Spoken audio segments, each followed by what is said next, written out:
Hi guys, today I will show you an easy guide on how to easily cancel your trip.com flight in 2025. Make sure to watch till the end to avoid missing any steps. Let's get started with the video. Step 1. Enter the trip.com app to cancel the flight booking. Log into your account on your mobile device.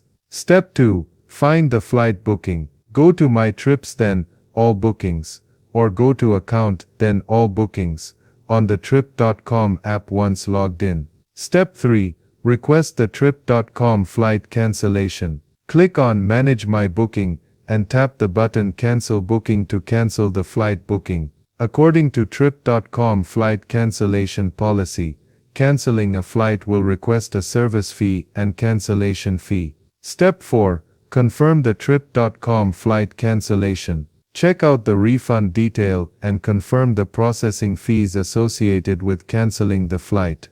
Click on the button Next to enter the detail page. Step 5. Submit the trip.com flight cancellation. Check your refund details and refund info. Tap Submit to complete the procedure.